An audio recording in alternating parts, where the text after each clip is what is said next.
So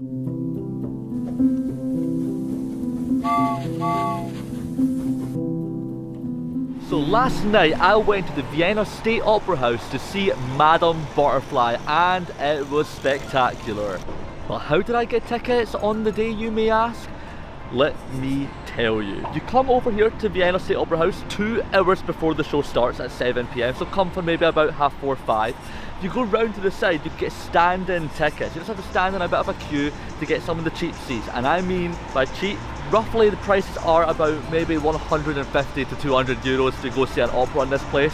I got my ticket for 15 euros and it was such an amazing performance. God, it was just the best way to kick off my trip here in Vienna. The outside of the opera house is grand. It is so impressive, as is basically every building here in the capital of Austria. But on the inside, it is so remarkable. Like, I work in a theatre, but that was just, it was pure gold. You've just got to maybe, even if you're not going to go see a show, get a guided tour, go in, I think it's maybe about 13 euros, and you can be blown away with how impressive the inside of this building is, and then of course, be blown away by the outside as well. But hello everyone, I am Lewis, you are watching Lost in Travel. I've got a wet bum sitting here because it has been a rainy day here in Vienna. But guys, yeah, welcome on here to Austria. This has been one of the cities on this Interrailing trip that I've been dying to get to. I mean, like, that Billy Joel song, I keep on listening to it. But we're now here in Vienna and I can't wait to show you why I think this might become my favourite city in Europe. Am I going to be right?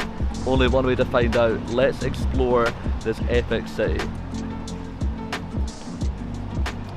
This is what happens when you film an introduction on a wet bench. Lesson learned. Welcome back to my Interrailing travels around Europe. Previously on Lost in Travel. This journey has spanned far and wide, from iconic capital cities like Paris, Amsterdam and Berlin to cosy towns such as Annecy, Bruges and Zermatt. I have wandered through many historical sites, from Hohenzollern Castle to the Palace of Versailles and even Brussels' Grand Place. Each cobbled street, cathedral, landmark and mouthful of local food has etched its mark on this adventure, and we're far from finished. Last time, I found myself in the timeless city of Prague. There, I took in the fairy tale views, indulged in delicious desserts, and despite being slightly underwhelmed by the astronomical clock tower, it doesn't even last a minute. It's just a few people just coming out, doing a little twirl like so, and then they go back into their home and they come out the next hour. Like, what in the world would we watch? They didn't even have nice music.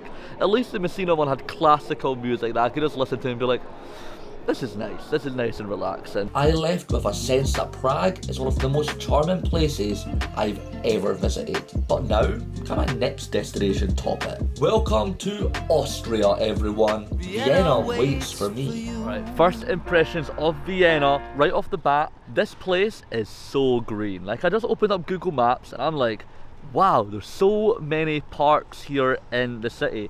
And the one I'm at right now is called Bergsgarten? It's a German word, but yeah, it's pretty cool.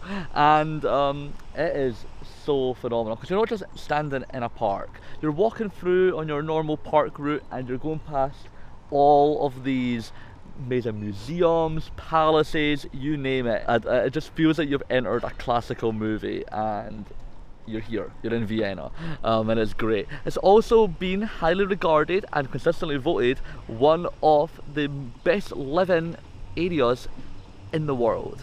Like, consistently in Europe and in the world, this is one of the best places to live. I don't know, I've never lived here, but from what I've seen of it, you're filled with nature, you're filled with palaces, and you can't go wrong with living here. It's probably made for a happy life. Memorize every color in your eyes, quiet universe inside. I get lost in, hypnotized, floating in a starry night. Your gravity is paradise. I get lost. So I'm currently here at Justizpalast, everyone, and this is probably one of the most remarkable buildings I have ever stepped foot in. This is the city courthouse, and it is just majestic through and through, from the stairs to the pillars to the ceiling. I can't even believe I'm in a place like this, and I can't even believe a place like this actually allows people to come in, but I feel like tourists probably suspect that they do not, because it is only open from 7 till 3:30, and I do feel like we've got the whole place to ourselves. So this is a hidden gem here in Vienna. If you are here, come get your photos. This is one of the best Instagrammable spots I feel in the city. I've been trigger happy the whole time I've been here, just at the stairwell, because it's just a stunning place. But there's only me and a couple other people here, so I definitely recommend coming out to this spot. The whole building is just impressive from the top to the bottom. So not only is Justizpalast free, you can also head up to the 5th floor and enjoy a rooftop cafe with some of the best views of Vienna. Cheers. Like you never even met me at all. Maybe all this time I didn't know myself. Are we only meant to be unraveled? Let it all unwind until there's nothing else. Okay, so we've got a bratwurst sausage on the go here. Hot. Let's give it a good lunch. So for lunch, we decided to treat ourselves to a German/Austrian tradition and went for a bratwurst hot dog. And this is one of the most iconic. I've actually had already one on the trip so far when I was in Heidelberg, but this one was a bit different because I got it from an authentic van, and what I thought pretty cool, I don't know if it's just this van exclusively or if this is just a thing they do here in Vienna, but the guy stuck the hot dog roll, which instead of cutting it, he just like stuck it on this like knife thing, and then it cut the inside basically so that you can stick the hot dog in so you're not getting like sauce everywhere, and that was pretty nice. But you know, for a dirty mind like me, I thought it looked quite inappropriate when he was doing it, but hey ho, it's a pretty good way to keep the hot dog in, well, the bratwurst in, that's what you call it here, and it was nice lunch. So I'm now standing here in the museum quarter of Vienna, and I believe this is the largest museum area of Europe. Obviously, you probably remember when I was in Berlin, there was also a museum square, but this, I think, is just, it blows the roof off of that one, even though that one was pretty tremendous as well. But, you know, I just feel like, even though, like, it's just a, you know, it's a museum, but there's just something so extraordinary about the architecture here that the museums look like palaces. Like, I can't believe you can just go into them, it's quite the thing. It just looks like it should be a place of royalty, and we can just go in and just find out about the history of everything. It is a tremendous place. I'm not going to be going into the museums today because I have noticed there is a Vienna City Pass, and I really want to be able to use that to go into the museums because they're all about maybe 30 to 40 euros a ticket alone, but the City Pass is a bit more affordable, so I definitely recommend probably getting that. I have had a look of it, but we're just not here long enough to make use of the City Pass, but eventually I will be back here, maybe even for Christmas. I'd love to be here in the winter and make use of the warmth of the museums, and also to find out a lot about the history of Vienna because it's got such an extensive history in the city alone. The best thing about having my parents here is, of course, just not taking life too seriously. We've just done another photo shoot with them, and it's just one of the best parts about having them on the trip. It's just taking all these funny photos that we can have as memories for later. I'm definitely going to try to make a photo book of this entire trip, and obviously it's going to be pages worth, but these are the photos. Like, I love taking the perfect shot. It's always part of me. I feel like Vienna is kind of like that too. It is a perfectionist city. Everything is built to perfection, but sometimes just taking, you know, some of like the funny light-hearted photos with my dad, my mum, we're just like tickling one another and just carrying on. Those are the best ones. I've got to admit. We look for love in the shiniest places, diamonds in vases, and pleasure, not pain. Life doesn't work that way. Night tags along with day. We'll never learn to praise until we can grieve. There is so much detail in every building here in Vienna that I've noticed that sometimes you just have to remember to look up. Even the ceilings are just full of character. It is insane. I have found my favourite type of merchandise here in Austria. No kangaroos in Austria. People must get confused between this and Australia, and I find that really funny that they're using that as a running joke. So we've now just found this really pretty church, but I've got something to tell you guys, and it's not just Vienna, it's not Vienna's fault. I just feel like there's a full-on epidemic right now of construction. It doesn't matter where I go around Europe, there seems to be every big landmark is covered in some kind of construction. I don't know if it's just that time of year, or if it's because of like post-COVID they're all just trying to get them all done, or you know, it's just because all these buildings are very, very old and they've now all just started to crumble at the same time. But I just feel like there's so much construction everywhere I go right now. Do you guys feel the same? Let me know in the comments. An interesting fact I found out about Vienna this morning is, did you know that the croissant is not actually French? It comes right from here in Vienna, and apparently it was when Madame Antoinette married King Louis, I believe the 5th or maybe the 6th. I'll find that out. I'll find my face. I'll find that one out for you. It was when she married, she actually brought over the croissant to France. Pretty epic.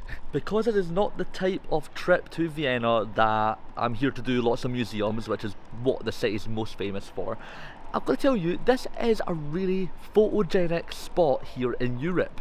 Vienna is just filled with little alleyways, little cobbled streets, and some of them are actually not that busy, so it's a lot easier just to jump in with your camera and get straight to some street photography here in the city. It's an incredible place for that. I'm really enjoying taking photos in the capital of Austria. You put the wind in my sails from the moment I saw you, and every fear all disappeared when I looked in your eyes. You set a fire in my bones and awakened my senses, and now my heart exists in a permanent bliss I can't explain. Oh, time has been flying by today, but I'm now here at my final destination in Vienna.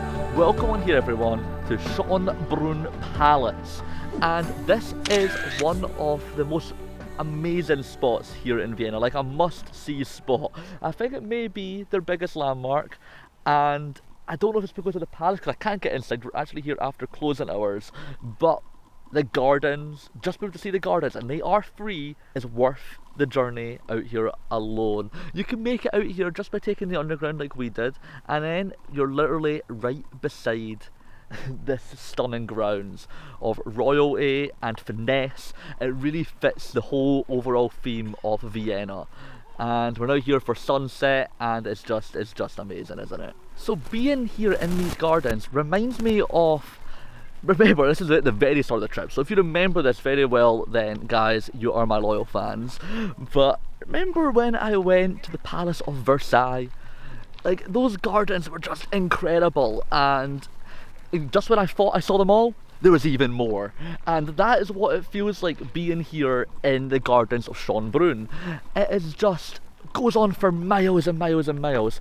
And an interesting fact for you all, there's not just gardens here, there is an actual live functioning zoo in the palace. And this zoo is the oldest zoo in the world. It's the very first zoo that ever opened, probably opened to the royal family. It used to stay here, and it's now a fully live public. You can go see the animals in the exhibits, and I think that is just amazing, like, to know how much history Vienna has.